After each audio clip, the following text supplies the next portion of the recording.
Merci d'être au rendez-vous de l'information sur Al24 News à la une de ce samedi 6 avril.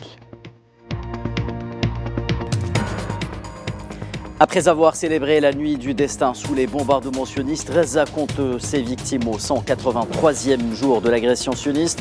Le dernier bilan affiche 33 137 martyrs, dont garantissent rien que durant les dernières 24 heures.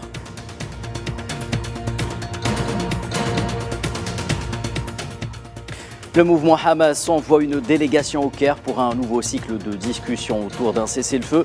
Le mouvement palestinien prévient qu'il ne dérogera pas à sa position prise le 14 mars dernier.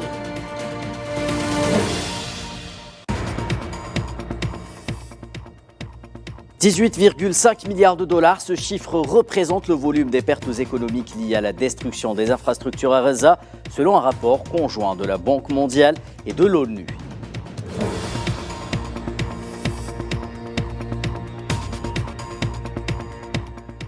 Enfin, Alger et Kigali accordent leur violon à l'occasion d'une visite de travail du chef de la diplomatie algérienne Ahmed Attaf au Rwanda. La coopération bilatérale est au centre des discussions.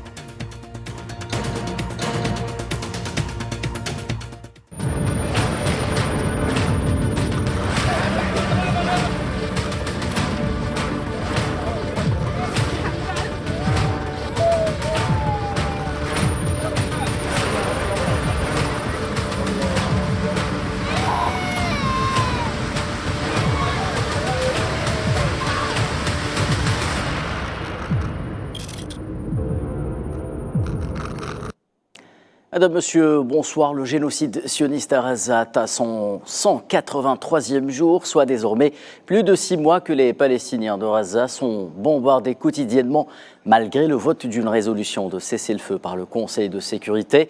Le bilan provisoire des victimes affiche 33 137 martyrs et 75 815 blessés, en grande majorité des enfants et des femmes. Selon le ministère de la Santé à Gaza, l'armée d'occupation sioniste a commis au moins 4 massacres contre des civils et des familles durant les dernières 24 heures, faisant un bilan de 46 martyrs et 65 blessés.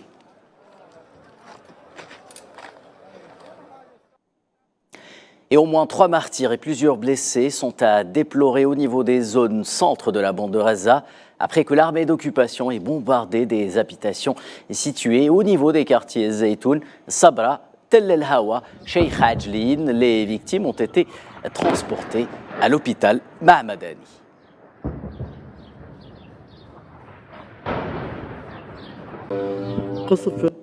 L'artillerie sioniste a également bombardé le nord du camp de Nusayrat dans la nuit d'hier, faisant là aussi un certain nombre de victimes. Des maisons ont été également ciblées à Miraka, Zahra.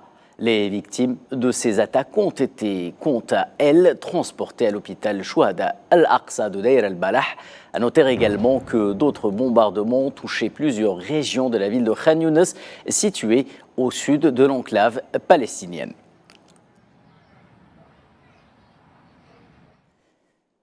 Et c'est au beau milieu des décombres, après la destruction par l'armée d'occupation sioniste de toutes les mosquées, ou presque, de Gaza, que les fidèles musulmans ont célébré la nuit du destin, coïncidant avec le soir du 26e jour du Ramadan. Les prières sacrées du Tarawih se sont organisées et déroulées dans un décor de chaos et de ruines.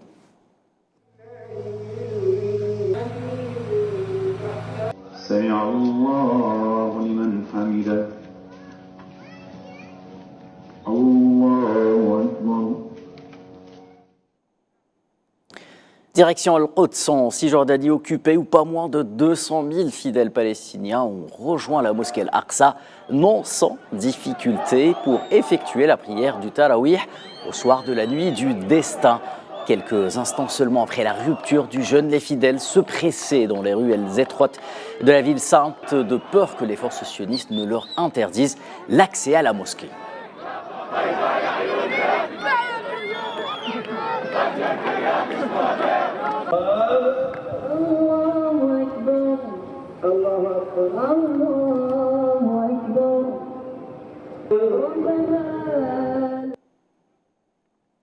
La répression sioniste des Palestiniens à Al-Quds lors de cette soirée sacrée pour les musulmans a bien été au rendez-vous hier. Les forces d'occupation ont violemment réprimé les fidèles musulmans regroupés aux abords de la mosquée Al-Aqsa après la prière de l'aube, notamment en usant des gaz lacrymogènes.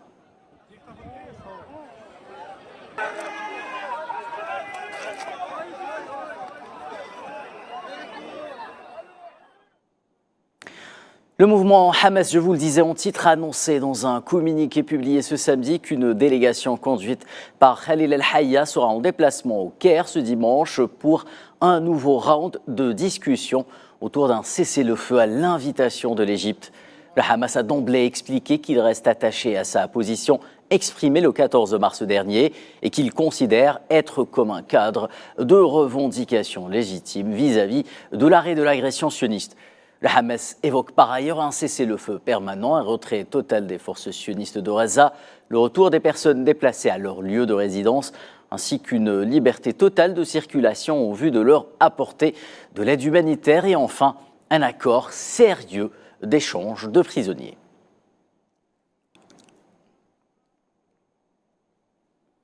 Le Conseil des droits de l'homme des Nations Unies a adopté hier, lors d'une réunion à Genève, une résolution appelant à suspendre les livraisons d'armes au profit de l'entité sioniste. Le Conseil des droits de l'homme a critiqué l'entité sioniste dans cette résolution, évoquant le terme de génocide et exigeant l'arrêt de toute vente d'armes à l'entité sioniste, auteur, je le rappelle, d'une agression sans précédent à Gaza. À noter qu'il s'agit de la première prise de position du genre pour le CDH dans ce dossier. La Chine appelle toutes les parties à mettre fidèlement en œuvre la résolution de l'Assemblée générale, du Conseil de sécurité et du Conseil des droits de l'homme sur les droits du peuple palestinien et exhorte Israël à enquêter et à demander des comptes sur les violations des droits de l'homme du peuple palestinien et à indemniser leurs victimes. Compte tenu de ce qui précède, la Chine votera en faveur du projet de résolution et j'appellerai certainement les autres membres du Conseil à en faire de même. Le chef des Nations Unies a exprimé son inquiétude quant à l'utilisation par l'armée sioniste de l'intelligence artificielle dans son agression contre les civils palestiniens. Une nouvelle enquête menée par Plus 972 Magazine et Local Call révèle que l'armée d'occupation a mis au point un programme basé sur l'intelligence artificielle connu sous le nom de Lavender. Plus de détails avec Safwan Ben Sabri. Le secrétaire général des Nations Unies s'est dit perturbé par l'utilisation par l'entité sioniste de l'intelligence artificielle pour identifier des cibles, notamment parmi les citoyens. Je suis profondément perturbé par les informations disant que la campagne de bombardement de l'armée israélienne inclut l'intelligence artificielle comme outil pour identifier des cibles, particulièrement dans des zones résidentielles densément peuplées, conduisant à un nombre élevé de victimes civiles. Avant d'ajouter qu'aucune décision de vie ou de mort ne devrait être déléguée au calcul froid d'un algorithme. L'armée sioniste soumet ainsi le destin de dizaines de familles au choix arbitraire de logiciels. L'armée d'occupation a recours à une base de données regroupant des dizaines de milliers de Palestiniens, comprenant des images de satellites, des activités sur les réseaux sociaux et des interceptions téléphoniques. Le logiciel privé Lavender procède ensuite à la notation d'individus par une note allant de 0 à 100, indiquant la potentialité de comportement terroriste de l'individu. Cette méthode a, selon plusieurs sources, causé la mort de Palestiniens innocents. Une fois la notation effectuée par le logiciel, aucune vérification humaine n'est menée par le personnel de l'armée d'occupation. 20 secondes de vérification en moyenne suffiraient avant d'autoriser ou non le bombardement. Par ailleurs, pour une cible sélectionnée par l'intelligence artificielle, l'armée d'occupation permettrait de tuer jusqu'à 15 ou 20 civils. Et cette spirale infernale de destruction massive engagée depuis 6 mois par l'entité sioniste a engendré des pertes colossales pour Gaza. La Banque mondiale et l'ONU ont en effet estimé le coût de la destruction des infrastructures essentielles au cours des 4 premiers mois du génocide à 18,5 milliards de dollars, soit 97% du PIB combiné de la Cisjordanie et de la bande de Gaza. Souila Akilal. Ces images aériennes donnent un aperçu de l'ampleur des dégâts matériels causés par les attaques sionistes incessantes contre la bande de Gaza. Ceci dit, nul doute que la réalité du terrain est à des années-lumière de ce que nous pouvons voir via nos écrans.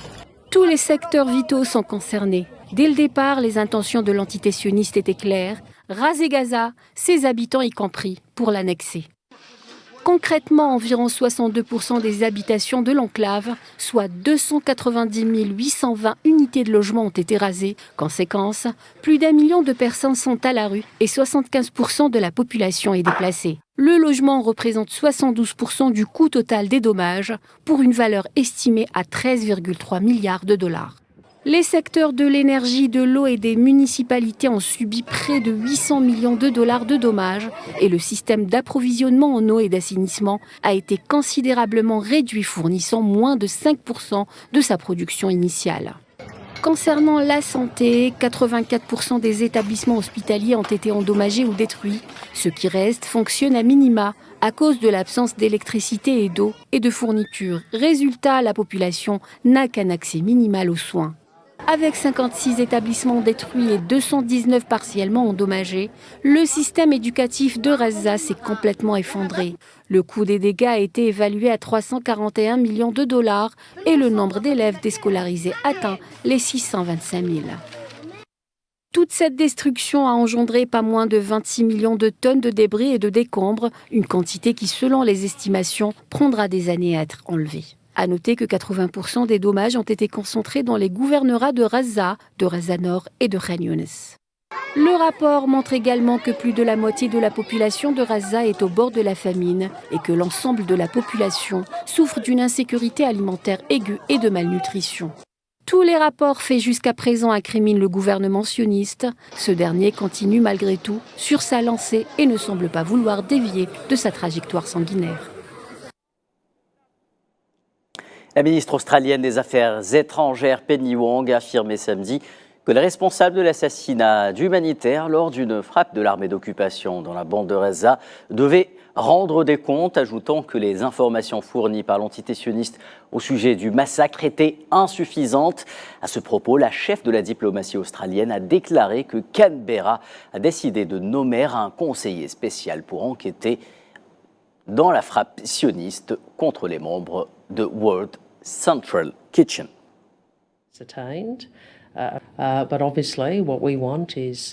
Mais évidemment, ce que nous voulons, c'est une transparence et une responsabilité totale. C'est pourquoi le vice-premier ministre australien Richard Marles et moi avons écrit à nos homologues israéliens pour exposer nos attentes. C'est également la raison pour laquelle le gouvernement nommera un conseiller spécial avec lequel nous avons demandé aux Israéliens de travailler afin que nous puissions être informés de l'opportunité du processus. Nous voulons avoir pleinement confiance dans la transparence et la responsabilité de toute enquête. Nous continuerons à travailler pour y parvenir. La Colombie a déposé jeudi une déclaration d'intervention concernant le procès de l'entité sioniste pour crime de génocide à Gaza et l'application de la Convention pour la prévention et la répression du crime de génocide. C'est en effet ce qu'a indiqué vendredi un communiqué de la Cour internationale de justice. Dans sa déclaration, la Colombie indique que la Convention sur le génocide est un instrument fondamental de droit international et affirme que l'affaire soulève des questions essentielles concernant l'interprétation et l'application de différentes dispositions de la dite Convention qui reflètent des obligations erga omnes dues à la communauté internationale dans son ensemble et des obligations erga omnes dues à tous les États partis au traité.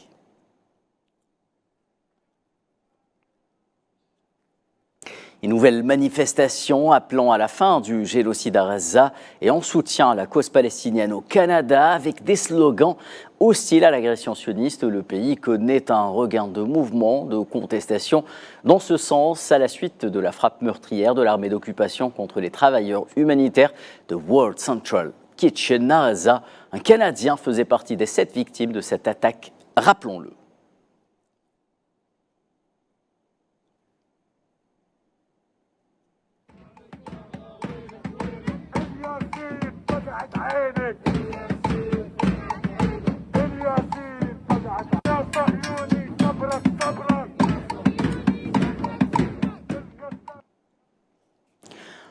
Au Maroc, la population une nouvelle fois dans la rue également pour scander la fin de l'agression sioniste sur Gaza.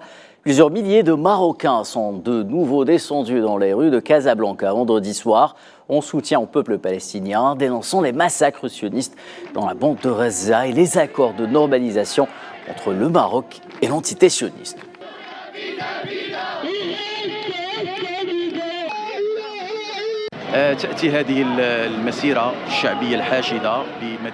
Cette marche populaire dans la ville de Casablanca vise à exprimer notre solidarité avec le peuple palestinien et la poursuite des activités de solidarité avec sa juste cause, qui a été soumis à une répression brutale et à une guerre injuste. À travers cette marche, nous exprimons notre dénonciation du silence international absolu et de l'incapacité des Nations Unies à arrêter cette guerre injuste et à poursuivre l'entité sioniste et ses symboles.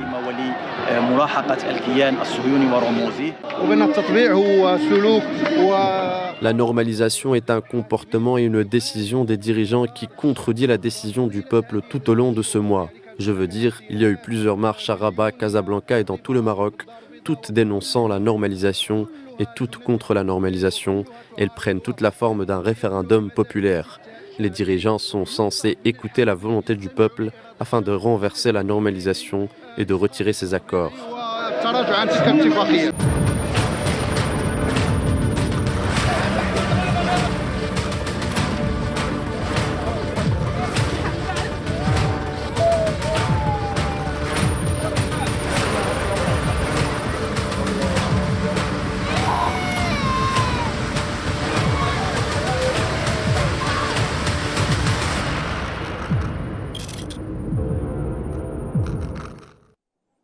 Actualité continentale à présent, le chef de la diplomatie algérienne Ahmed Attaf a eu samedi à Kigali des entretiens bilatéraux avec son homologue rwandais Vincent Biruta dans le cadre de la visite de travail qu'il effectue actuellement en République du Rwanda, a indiqué un communiqué du ministère des Affaires étrangères algérien. À cette occasion, les deux parties ont passé en revue les relations d'amitié, de solidarité et de coopération entre l'Algérie et le Rwanda, saluant la nouvelle dynamique positive qui caractérise ces relations à la faveur de l'intérêt particulier que leur portent les dirigeants des deux pays, le président Abdelmadjid Tebboune et son homologue Paul Kagame. Les deux ministres sont également convenus d'une série de mesures concrètes visant à maintenir et à perpétuer cet élan, ajoute la même source à travers l'activation des mécanismes de coopération bilatérale, notamment la commission mixte de coopération économique et l'élargissement des relations de coopération et d'échange à de nouveaux domaines tels que l'énergie et l'industrie pharmaceutique.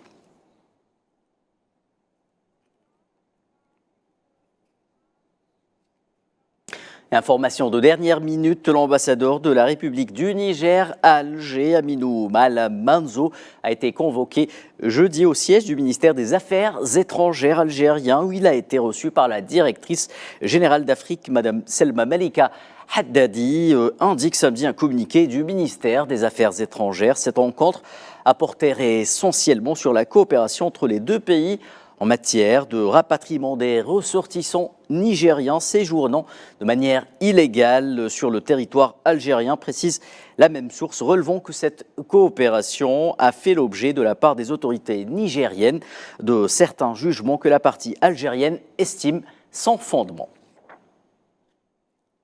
Le président sénégalais Bassirou Diomaye Faye nomme un nouveau gouvernement qualifié de rupture, largement composé de visages nouveaux. Le gouvernement annoncé à la presse au palais présidentiel comporte 25 ministres, dont 4 femmes aux affaires étrangères, à la pêche, à la famille et à la jeunesse, ainsi qu'à la culture.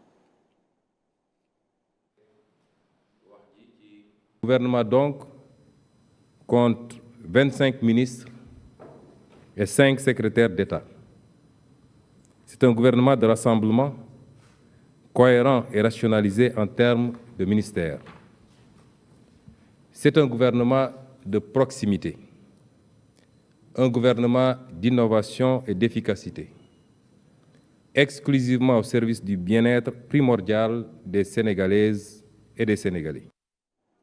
Le Conseil de sécurité de l'ONU a condamné vendredi dans les termes les plus forts les récentes attaques contre la mission de maintien de la paix en République démocratique du Congo, MONUSCO, dénonçant également le soutien militaire étranger à certains groupes armés.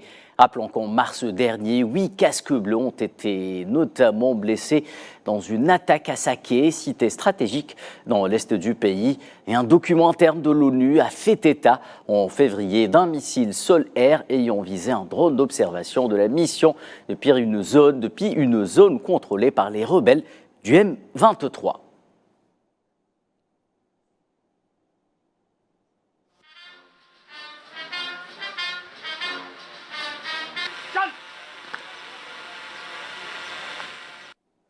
En Slovaquie, les électeurs avaient rendez-vous ce samedi avec les urnes dans le cadre du deuxième tour de l'élection présidentielle, un scrutin que les observateurs annoncent serré. L'ancien Premier ministre Peter Pellegrini affronte Ivan Korčok, un candidat de l'opposition pro-occidentale qui a dominé le premier tour il y a 2 semaines et qui dispose d'une légère avance dans les sondages. Cela va être très serré. C'est pourquoi je veux appeler chacun à user son droit constitutionnel de vote. Tout est prêt pour les élections. Chaque citoyen peut exprimer librement sa position, quelle qu'elle soit. J'appelle plutôt à une plus grande tolérance à ce stade. Au premier tour, lorsque le résultat était favorable, les électeurs ont compris le message politique de base. Je veux vraiment m'en tenir au fait qu'il y a un moratoire sur les campagnes électorales. Je vais donc être très réservé et je pense que les gens ont entendu quelle est ma vision. Mais le plus important est que le pays avance. Nous avons un beau pays, la République slovaque, mais nous devons avancer et je pense que la division de la société est le plus grand défi aujourd'hui. J'aimerais donc contribuer à surmonter ce problème. Allez, des nouvelles de la diaspora algérienne en clôture de ce journal. L'heure était à la cohésion et au partage hier à Montpellier, en France, à l'occasion d'un dîner de rupture du jeûne ou le iftar organisé par le consulat de la ville. Sarah Allal. En ce mois sacré de Ramadan, dans le sillage des mobilisations des représentations diplomatiques et consulaires, les consulats ont intensifié leurs efforts vis-à-vis de la diaspora algérienne en France. Dans ce contexte, le consulat algérien établi dans la ville de Montpellier a pris l'initiative de réunir les Algériens résidant à Montpellier autour d'un iftar aux couleurs algériennes. L'occasion pour écouter les préoccupations touchant la communauté algérienne. On tient à remercier Monsieur le Consul et le Consulat général d'Algérie ici à Montpellier de leur invitation et en espérant qu'il y aura d'autres événements pour réunir tous les étudiants algériens ici à Montpellier. Sous l'encadrement et le suivi de l'ambassadeur d'Algérie en France, Saïd Moussi, l'événement entre dans le cadre d'actions de solidarité et d'entraide menées sur tous les réseaux consulaires à travers le territoire français. Ces actions revêtent plusieurs formes d'expression culturelle, appui aux associations, distribution de kits alimentaires et accompagnement des ressortissants en France. Dans ce sens, des initiatives similaires sont également organisées avec la participation du mouvement associatif témoignant de l'implication de la diaspora algérienne. Une diaspora qui n'a cessé de militer et de perpétuer l'esprit d'entraide algéro-algérien et de l'élargir à d'autres communautés. C'était une très belle soirée. Je remercie tout d'abord le consulat, monsieur le consul, de nous avoir reçus, de nous avoir fait rencontrer. Et je tiens à, tout comme mon écharpe le stipule, on a essayé aussi d'avoir une pensée à nos frères à Gaza qui subissent le martyre, comme l'Algérie a subi une 60aine d'années le même martyr. En dépit des critiques, l'action diplomatique et consulaire se caractérise par un déploiement et des efforts continus pour remédier aux manquements relevés à la grande satisfaction de la communauté algérienne en France. Une dynamique qui témoigne de la volonté du président de la République à bâtir une nation inclusive. Et c'est sur cette initiative fort bien louable que s'achève ce journal. Merci de l'avoir suivi. La suite avec l'échiquier international présenté par Tininan Makassi. Excellente suite des programmes sur H24 News.